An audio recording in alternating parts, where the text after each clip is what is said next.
और आप सबको फिर से प्रभु यीशु के नाम में जय मसीह। और मैं परमेश्वर को और आप सभी को और विशेषकर जो श्रोताजू को धन्यवाद करना चाहती हूँ कि इस तरीके से वो हमेशा हम लोग को एनकरेज करते हैं और परमेश्वर में हमें आगे बढ़ाने में मदद करते हैं। सो आज जिस टॉपिक में मैं शेयर करने जा रही हूँ उस टॉपिक का नाम या कैप्शन है मनी, धन, संपत्ति, पैसा।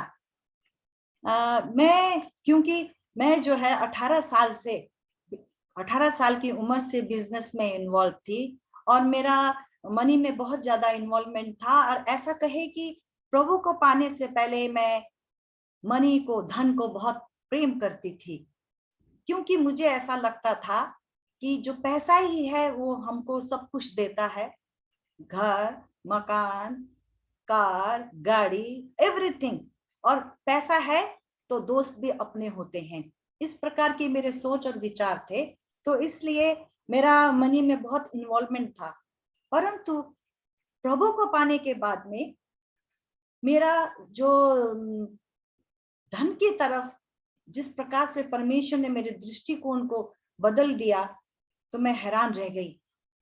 और जब प्रभु ने मुझे बताया कि बाइबल में धन के विषय में क्या लिखा है, और वही बातें मैं आज आपके साथ शेयर करने वाली हूँ। My journey with God in the area of money. एक पास्टर की पत्नी होने के नाते और बिजनेस में रहना मेरे लिए बहुत कठिन था, और इस क्षेत्र में मैंने काफी स्ट्रगल किया और मैंने बहुत प्रार्थना किया। और परमेश्वर ने फिर एस्तर की पुस्तक से मुझसे बात किया कि किस प्रकार से मुझे बिजनेस में बने रहना है, वो एक अलग कहानी है।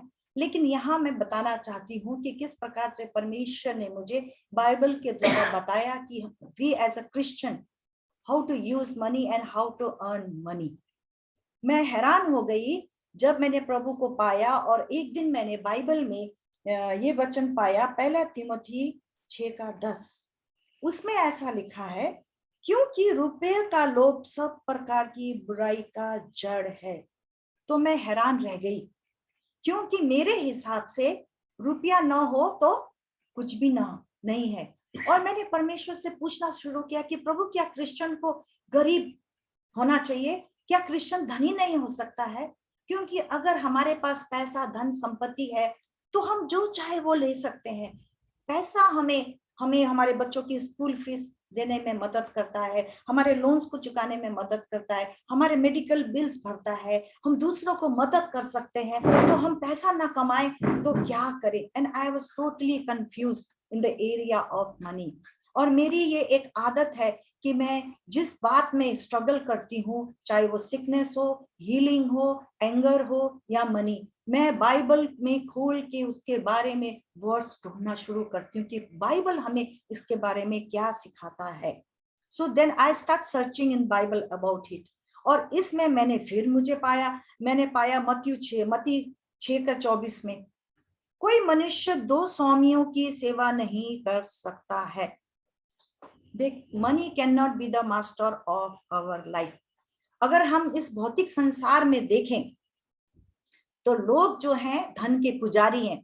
यहां तक कि क्या कहते हैं, धन संपत्ति घर आवे कष्ट मिटे तन का। धन संपत्ति आया तो सब कष्ट भी मिट गया। और यहाँ परमेश्वर कहता है कि मनुष्य 2 स्वामियों की सेवा नहीं कर सकता। सो मेरे लिए तो ये बहुत हैरानी की बात थी, क्योंकि लोग जो है पैसा कमाने के लिए होड़बाजी करते हैं, शेयर्स मार्केट में लगाते हैं, रेट ऑफ इंटरेस्ट लेते हैं, they just want to earn money. लेकिन बाइबल बताती है कि धन ही सारी बुराई का जड़ है। सो डज दैट मीन, मैंने प्रभु से पूछा, प्रभु इसका क्या मतलब है कि हम क्रिश्चियन जो है धन कमाना छोड़ दे, या हम कंगाल रहें, सिर्फ प्रभु के काम में कंसंट्रेट रहें? मैंने प्रभु से बोला, no lord, this is a big no for me, please teach me. सो प्रभु ने मुझे धीरे धीरे सिखाना शुरू किया, और तब मैंने पाया कि जेनेसिस में प्रभु कहता है, जैसे जैसे हम परमेश्वर को पाते हैं तो ड्यूटेरोनोमी में भी हम देखते हैं, जेनेसिस में हम देखते हैं कि परमेश्वर ने कहा कि सारी बातों पे प्रभुता कर। और साथ साथ ड्यूटेरोनोमी 8:18 में कहा है, तू अपने यहोवा को याद रखना, क्योंकि वही है जो तुझे संपत्ति प्रदान करने का सामर्थ देता है और ये शपथ पूर्वजों से बांधी थी। हालेलुया, आमीन। सो परमेश्वर ने वाचा बांधी है कि अब्राहम से लेके हम आज तक की संतान को वो संपत्ति देगा। सो हम उस धन को कैसे कमाएं? जब हम परमेश्वर को पाते हैं तो हमारे पास हृदय है वो भी परिवर्तन हो जाता है, माइंड परमेश्वर वो भी परिवर्तन कर देता है, लेकिन पॉकेट, हमारा पॉकेट परिवर्तन नहीं होता है। We open our mind to the Lord, we open our heart to the Lord, but we do not open our cheque books to the Lord. मुझे ऐसा लगा और तब मुझे परमेश्वर ने बताया कि no, you must earn money, but how? First is hard work. In Genesis, we see that God gave Abraham responsibility to take care of Garden of Eden, and he worked hard there. Hard. Proverb 14 का 23 में लिखा है, परिश्रम से सदा लाभ होता है, परंतु बातें मात्र करने से दरिद्रता आती है। इवन प्रोवर्ब 6 के 8 में लिखा है कि चींटी का उदाहरण वहां दिया गया है कि चींटी भी मेहनती होती है, और आलसी के बारे में वहां वर्णन किया गया है। फिर मुझे मिला सबोपदेश 3 के 13 में, ये भी परमेश्वर का दान है कि मनुष्य खाए पिए और अपने सब परिश्रम में सुखी रहे। सो गॉड टॉट मी कि हमें धन कमाना है, लेकिन कैसे? परिश्रम के साथ हमें धन कमाना है। We must earn money. जैसे कि और साथ साथ में क्या बोला है कि परमेश्वर चाहता है कि उसके बच्चे वर्क हार्ड, परिश्रम करे और धन कमाए और साथ में संतुष्ट भी रहे। ज्यादा की जरूरत नहीं, लेकिन जितनी हमको जरूरत है। Like I always think of pastor Sahil, उन्होंने अपनी जवानी में पूरी मेहनत की और आज वो घर में बैठ के पेंशन लेके परमेश्वर की आर्मी को ज्वाइन किया है। हालेलुया। और साथ साथ में दूसरा थिस्सलुनी में 3 के 6 और 8 में भी परमेश्वर ने मुझे दिखाया, उसमें लिखा है, परिश्रम से काम करो, किसी पर भार मत बनो। आलस, आराम और मनोरंजन में भिन्नता है।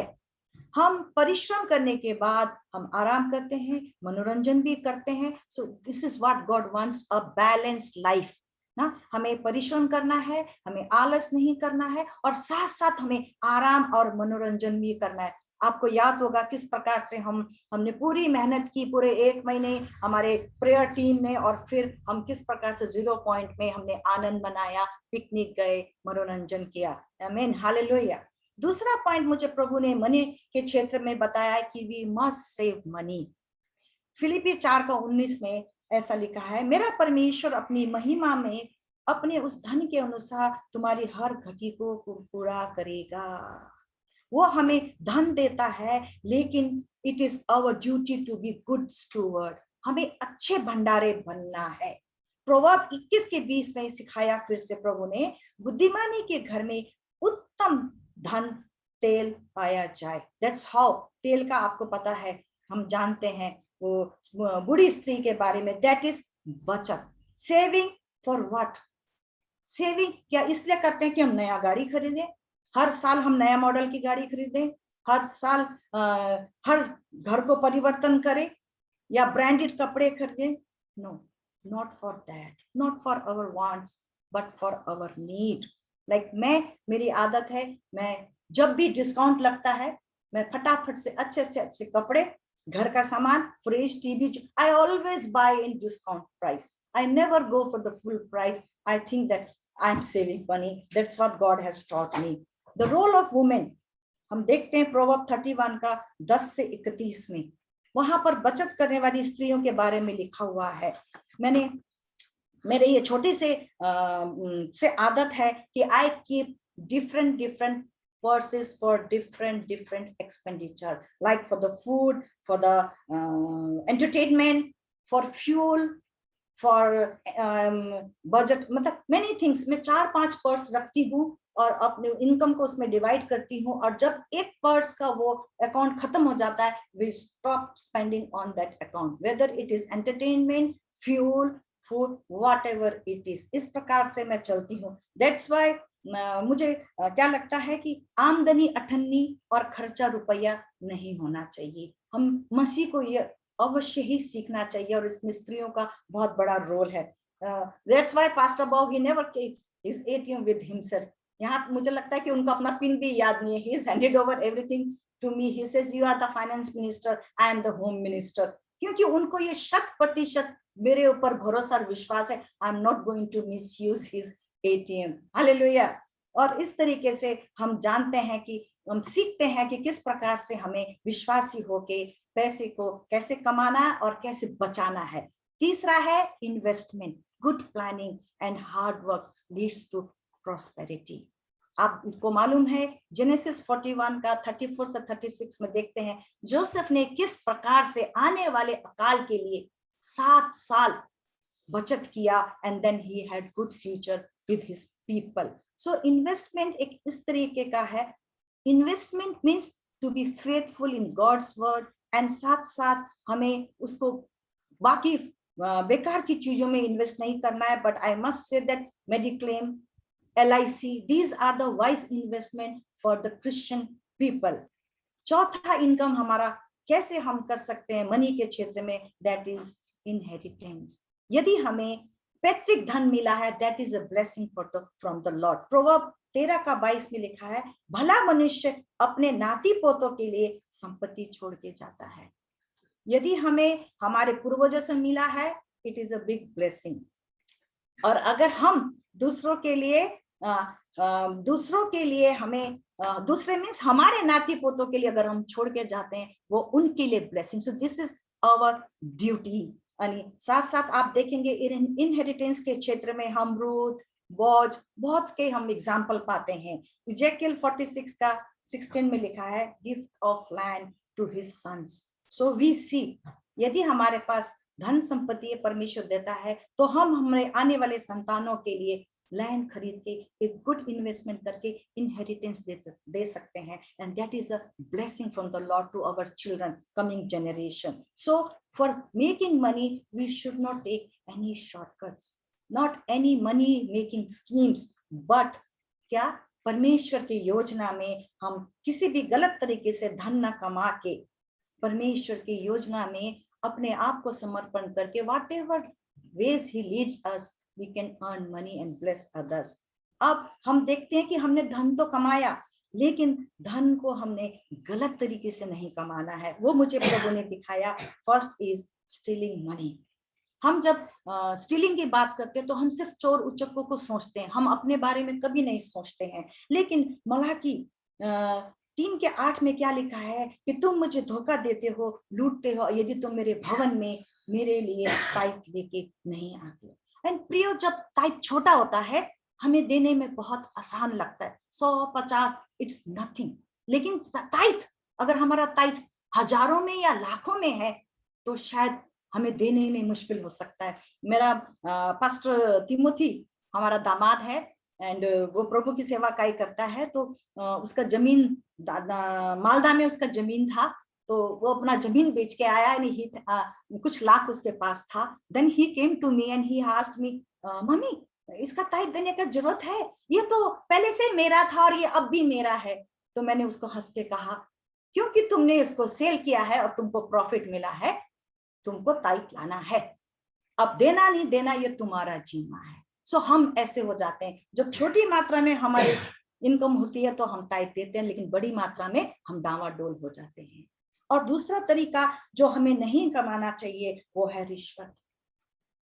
जो व्यक्ति रिश्वत लेता है या देता है वो एक लालची की कैटेगरी में आ जाता है। 1 कुरिन्थी 6:9-10 में लिखा है, लालची will not enter the kingdom of God. Greedy people will not enter the kingdom of God. आप जानते हैं कि मैं और पास्टर बॉब होली पैलेस में ट्रस्टीज हैं 20 साल से। आज से 10 साल पहले हमें ऑफर आया 1 करोड़ का and I was very happy. 1 crore में तो क्या से क्या हो जाए, 2 करोड़, हाँ 2 करोड़ का हमें ऑफर आया एंड मैं तो बहुत खुश हो गई कि अब हॉस्पिटल बदल जाएगा, गरीबों को मदद करेंगे, चिल्ड्रन होम खोलेंगे। बट उसके साथ में हमें एक इंस्ट्रक्शन आया कि हमको 2 करोड़ का अकाउंट्स दिखाना है, but we will get 140, I think 140, और 60 जो है वो जो हमें देगा वो रख लेगा। and then we prayed, and since we were trustee, doctor साहब ने हमारे ऊपर छोड़ दिया, and पास्टर बॉ ने एकदम नो बोल दिया। मन में थोड़ा सा दुख लगा, लेकिन एक शांति हमें मन में मिली कि प्रभु तूने हमें बचा लिया। हो सकता है कि हम ये देख के कि हमारा हॉस्पिटल बहुत बढ़िया हो जाएगा, हम ब्राइब देने चले थे, and it is a sin in the eyes of the Lord. हमें इस तरीके से नहीं कमाना चाहिए। एंड थर्ड है borrowing with the intention not to return. कभी कभी हम ऐसे हालात में हो जाते हैं, हम उधार तो ले लेते हैं, लेकिन हमारी देने की मंशा नहीं होती है, या हम अपने आप को इतना लाचार, इस्तो भयो यो भयो, हम बहाने ढूंढते हैं कि कैसे भी हमको वो पैसा चुकाना ना पड़े। एक धर्मी जन किसी की जरूरत में मदद करते हैं, ये हमारा काम है, हमने प्रेयर ग्रुप में देखा। लेकिन अगर कोई खुद आके मांग के ले जाता है, तो ये उसका जिम्मेवारी होता है कि उसको रीबैक करे। साम 37:21 में लिखा है, दुष्ट ऋण लेता है पर भरता नहीं है, परंतु धर्मी अनुग्रह करके दान देता है। आमीन। जब हम प्रभु में नहीं थे, पास्टर नहीं बने थे, तो मेरा तो बिजनेस था ही था, और हमने एक साइबर कैफे भी खोल लिया पास्टर बॉब के लिए। And pastor Bob he used to sit there. उस समय के जमाने में वो 10 मिनट का पैसा होता था, 1 घंटे का पैसा होता था। जो 10 मिनट में आता था, पास्टर बॉब उससे पैसे नहीं लेते थे। मैं नाराज होती थी, ला तब लेती लॉस गर्नु। ही सेड ये 10 मिनट के पैसे से मेरा कुछ नहीं होने वाला। So later on, जब वो पास्टर बन गए, God spoke to our heart that cyber cafe is not good, ना, it is a place of wrongdoings for the children. So हमने प्रार्थना के साथ तुरंत वो बंद कर दिया, एंड हमने वो साइबर कैफे लोन लेके बनाया था। और जब वो व्यक्ति वहां लोन लेने आता था, लेकिन जब वो दुकान बंद देखा, that bank man came, we do not know when he came, and उसने फिर आना बंद कर दिया। एंड उस बात को 2 साल हो गए। Suddenly God showed us कि तुमने ये लोन नहीं भरा है। हम दोबारा प्राधान नगर के बैंक में गए, वी सेड हमने लोन लिया था, ऐसा ऐसा, अभी भी आपका 1,40,000 भरना है। दे लुक्ड एट अस, आप कहाँ थे? हमने बोला हम तो वहीं थे, लेकिन तो अभी क्यों आए देने के लिए? जब बैंक भूल गई तो आप क्यों वापस? We said no, because our God has told us to pay the loan, to repay the loan. Hallelujah. और वो वहां पर हम परमेश्वर का सुसमाचार सुना के लोन भर के एक चिट्ठी लेके वापस आए। सो इस प्रकार से परमेश्वर ने मुझे वो भी दिखाया। और दूसरा है, we should not be under any debt. Very clearly written in the Romans 13:8 में, आपस में प्रेम के सिवाय किसी भी बात में किसी के कर्जदार ना रहो। हम कभी कभी अपनी इच्छा को पूरा करने के लिए उधार पे उधार लेते हैं, लेकिन प्रोवर्ब 22:26 कहता है, ऋण में अपने आप को न डालना। इवन प्रोवर्ब 22:27 में लिखा है, ऋण लेने से आनंद लुप्त हो जाएगा। देखिए, वेरी क्लियरली इट्स रिटन, ऋण लेने से आपका आनंद लुप्त हो जाएगा। Debt is not to fulfil your desire, but मैं ये नहीं कहती कि उधार नहीं लेना। उधार जो है, हम कार के लिए, घर के लिए, जो चीज वाइज है, उसमें हम लोन लेके वाइज इन्वेस्टमेंट कर सकते हैं। मुझे क्रेडिट कार्ड से बहुत डर लगता है। People they keep many credit cards. मेरा बेटा क्रेडिट कार्ड रखता है और वो कहता है कि mummy you do not know how to use it. I said no, I don't want to keep credit card. He said it's very good in the time of the need. मुझे याद है एक बार जोशुआ दाजू और pastor बाउ लोग थे, credit card नहीं होता तो पास्टर लोग शायद, हाँ, जोशुआ दाजू के पास क्रेडिट कार्ड था, इसीलिए पास्टर लोग यूएस से ना इंडिया वापस आ सके। अगर क्रेडिट कार्ड नहीं होता तो इन लोगों को कितना दिन और वहां यूएस में। तो मैंने समझा, yes Lord, credit card is good for the right type of use. Credit card होना चाहिए, लेकिन उसको इस्तेमाल करना आना चाहिए, not to fulfil your desires but to fulfil the needs. Hallelujah. So मैं आज यही आपके साथ में शेयर करना चाहती हूँ। और अंत में प्रोवर्ब 10:22 में कहता है, परमेश्वर की आशीष से धन मिलता है, इसमें कोई दुख नहीं होता है।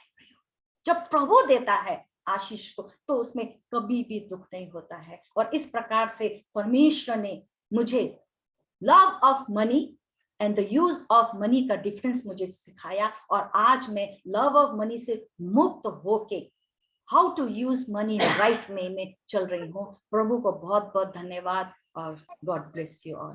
Thank you.